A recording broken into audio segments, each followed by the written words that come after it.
دیکھو اس میں نظر تو برحق ہے، لگنے کا امکان ہوتا ہے، لیکن ہر وہ چیز جس کا امکان ہو ضروری نہیں ہے کہ وہ لازمی ہو بھی جائے۔ امکانات کی دنیا تو بہت بڑی ہے نا، اس میں افراط اور تفریط ہے۔ کچھ لوگ تو ایسے ہیں جو نظر کے وجود ہی کو نہیں مانتے، وہ کہتے ہیں نظر سرے سے لگتی ہی نہیں ہے، اور کچھ لوگ کہتے ہیں ایسے ہیں کہ اس میں بہت مبالغہ کرتے ہیں، ان کو ہر وقت لگ رہی ہوتی ہے ان کے رائے کے مطابق کہ اس کو لگ گئی، اس کو لگ گئی، اس کو لگ گئی، یہی چلتا رہتا ہے پروگرام۔ تو نہ اس میں وہمی بننے کی ضرورت ہے اور نہ نظر کا انکار کرنا جائز ہے ہمارے لیے۔ جو لوگ نظر کا انکار کرتے ہیں نا، وہ ہیں سیکولر لوگ، لبرل لوگ، جو شریعت کو نہیں مانتے۔ وہ کہتے ہیں اس کی کیا دلیل ہے؟ بھائی ہمارے پاس دلائل، مشاہدہ بھی دلیل ہوتی ہے، لیکن وحی خود دلیل ہے ہماری نظر میں۔ وحی جب نبی صلی اللہ علیہ وسلم نے بتا دیا کہ العین حق، نظر برحق ہے، تو ہمارے لیے یہ بھی ایک دلیل ہے۔ اب کوئی رسول کو مانتا ہی نہ ہو، اللہ کو مانتا ہی نہ ہو، تو وہ نہ مانے، وہ اس کا ہیڈیک ہے۔ ہم کوئی سائنسدانوں کو مجبور تھوڑی کر رہے ہیں کہ آپ نظر کو مانو۔ سائنسدان جنت مانتے ہیں کہ جنت ہے؟ جواب دینا۔ سائنسدان مانتے ہیں موت کے بعد دوبارہ زندگی ہے؟ یہ سائنس کا ٹاپک ہی نہیں ہے بھائی، سائنس یہاں تک پہنچی نہیں ہے۔ تو نظر تو برحق ہے، کوئی بھی اچھی چیز ہو، کوئی بھی بہت ہو، تو اس میں چانس ہوتا ہے کہ نظر لگ جائے۔ نبی صلی اللہ علیہ وسلم نے فرمایا اگر کوئی چیز تقدیر پر غالب آ سکتی تو وہ نظر ہوتی، اور نظر اونٹ کو ہانڈی تک پہنچا دیتی ہے۔ اچھا والا اونٹ ہوتا ہے، نظر لگی گیا۔ آپ نے دیکھا ہوگا بڑے بڑے اونچے کٹھے بیل لوگ لے کر آتے ہیں بقرعید کے دنوں میں، بعض دفعہ نظر لگتی ہے دھڑام سے گر جاتے ہیں، بعض دفعہ ویسے ہی گر جاتے ہیں غربت مہنگائی سے متاثر ہو کے، لیکن بعض دفعہ نظر بھی لگتی ہے۔ تو ہمارے پاس جو نظر کے برحق ہونے کی دلیل ہے وہ رسول اللہ صلی اللہ علیہ وسلم کا قول۔ اسی وجہ سے یعقوب علیہ السلام نے جب اپنے بیٹوں کو مصر بھیجا تو خوب لمبے خوبصورت بیٹے تھے، تعداد میں بھی زیادہ تھے، تو ان سے کیا فرمایا؟ لا تدخلوا من باب واحد وادخلوا من ابواب متفرقہ۔ اے میرے بیٹو، ایک دروازے سے داخل نہ ہونا، متفرق دروازوں سے داخل ہونا، کیونکہ ایک ہی گیٹ سے جب جائیں گے نا، ایک باپ کے 11 بیٹے اتنے خوبصورت اور لمبے لمبے اور خوبصورت جوان، تو لوگ بولیں گے یار کیسا خوش قسمت باپ ہے جس کے 11 بیٹے ہیں۔ سمجھتے ہو کہ نہیں سمجھتے؟ آج کل تو فیملی پلاننگ نے نظر کا چانس ہی ختم کر دیا، 2 بچے ہوتے ہیں وہ بھی اچھے نہیں ہوتے۔ تو یہاں قرآن سے بھی ہمیں، حدیثوں سے بھی پتہ چلتا ہے کہ امکان ہے، لیکن ایک بات یاد رکھو، دنیا میں یہ بہت امپورٹنٹ بات ہے، کاش اس کو سمجھ جاؤ، یہ تجربوں کا نچوڑ ہے جو میں آپ کے سامنے پیش کر رہا ہوں۔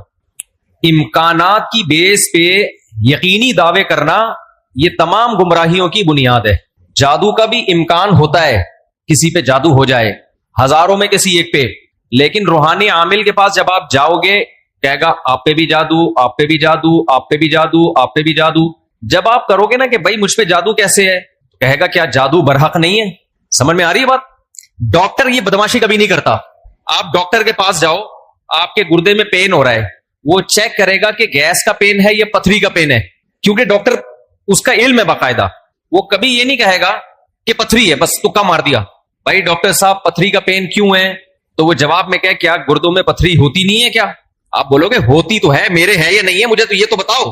حالانکہ گردوں میں پتھری ہونے کا جتنا چانس ہے نا، جتنی پرسنٹیج 100 میں، جادو کی اس سے بھی کم ہے، ہزاروں میں کسی ایک پہ ہوتا ہے جادو۔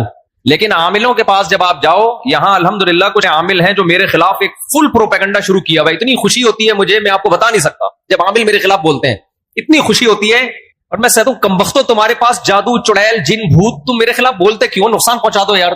تو اس سے ان کا کمزور ہونا اور ثابت ہو جاتا ہے کہ یہ ان تلوں میں تیل نہیں ہے۔ خیر میں نظر کے موضوع کو مکمل کروں، کیونکہ روحانی عاملوں کی بات آتی ہے تو مجھے ان کے خلاف بولنے میں سا خون بڑھتا ہے، میرا ایک دم جوش میں آ جاتا ہوں، ایسا لگتا ہے کچھ نہیں بھی کھایا ہو پاور آ جاتی ہے باڈی میں۔ ان کے خلاف بولنے میں مزہ بہت آتا ہے، صرف مسجد کا تقدس ہے، باہر آؤ تو اس طرح نہیں بولوں گا، انگلش میں بھی گالیاں دوں گا، پنجابی میں بھی، اردو میں بھی۔ یہاں بڑے بڑے عامل ہیں جو بڑے پنپ رہے ہیں، اور ہمارے بڑے بڑے مولانا جا جا کے نا ان کو پروموٹ کر رہے ہیں، بے شرموں کو، ان بے غیرتوں کو۔ خیر فی الحال اتنی گالی کافی ہے۔ تو اچھا میں کیا کہہ رہا تھا یار، عاملوں کے ٹاپک آتا ہے تو اتنی خوشی ہوتی ہے۔ جی نظر کی بات کر رہا تھا میں۔ تو نظر میں جو ہے نا لگنے کا چانس ہوتا ہے، یہ ہے، لیکن چانس سے فائدہ اٹھا کے ہر ایک کو یہ کہنا کہ تم پہ جادو ہے، تم پہ نظر ہے، تم پہ یہ ہے، ڈاکٹر یہ کام نہیں کرتا۔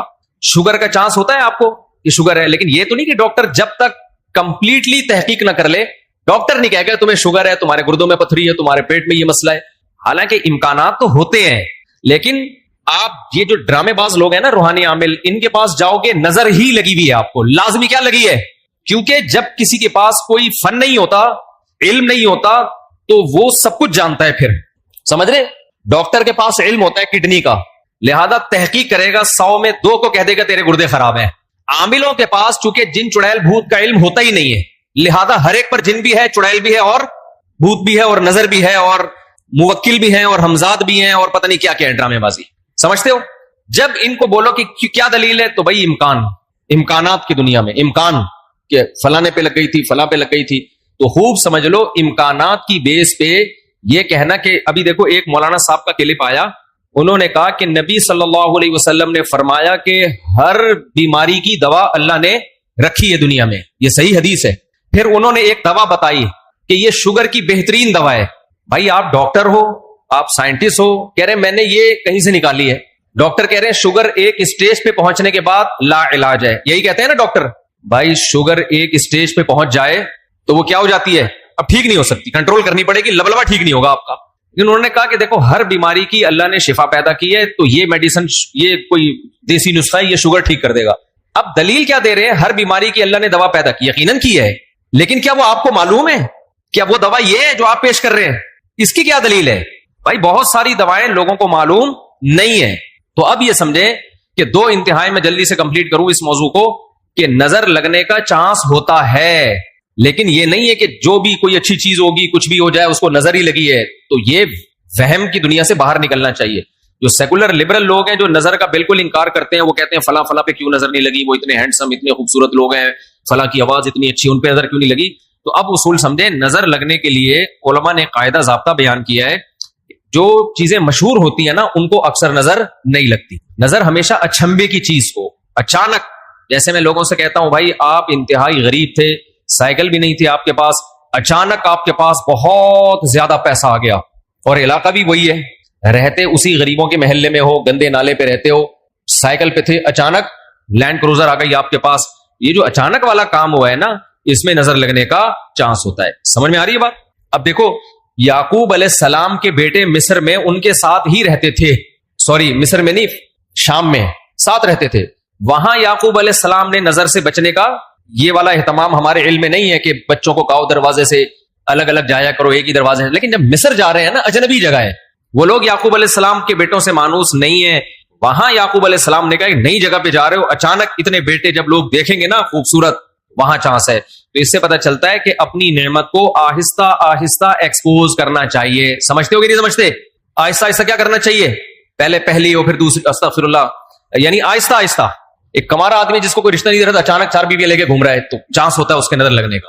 اس لیے ایک دم سے نہیں، تھوڑا تھوڑا آہستہ آہستہ. پہلے پہلی ہوگی، دوسری میں کچھ پٹو گے، تھوڑی بےزتی ہوگی، تھوڑی عزت ہوگی، کچھ لڈو کچھ گالیاں مل جل کے، پھر تیسری. تو اس طرح کر کے چلانا، ٹھیک ہے؟ تو اچانک کوئی نعمت آتی ہے تو اس پہ نظر لگنے کا چانس ہوتا ہے. دوسری بات یہ ہے کہ نظر سے بچنے کے لیے جو نبی صلی اللہ علیہ وسلم نے دعائیں بتائی ہیں، ان دعاؤں کا اہتمام کرنا چاہیے. اعوذ بکلمات اللہ التامہ من کل شیطان وہامہ ومن کل عین لامہ، یہ دعا پڑھنی چاہیے. اور اپنی نعمت کا اظہار ان لوگوں کے سامنے کرنا چاہیے جو آپ سے محبت کرتے ہیں، وہ خوش ہوں گے. بعض دفعہ انسان دوسرے سے محبت کے دعوے کرتا ہے لیکن جیلس ہو جاتا ہے. وہ جب آپ اس کو بتاتے ہیں نا میرے پاس اتنا پیسہ، میری ارننگ اتنی ہو گئی، تو وہ اندر اندر سے جل رہا ہوتا ہے. تو حاسد کی نظر لگنے کا چانس زیادہ ہوتا ہے. سمجھتے ہو؟ تو اپنی نعمت ہر ایک کے سامنے نہیں بیان کرنی چاہیے. بعض دفعہ اپنی نظر بھی لگتی ہے انسان کو، تو خود پسندی میں، عجب میں مبتلا نہیں ہونا چاہیے. جب بھی کوئی نعمت ہو آدمی کیا کہے؟ اللہ کی دین ہے بھائی، میرا کمال نہیں ہے. کس کی دین ہے؟ یہ اللہ کی دین ہے.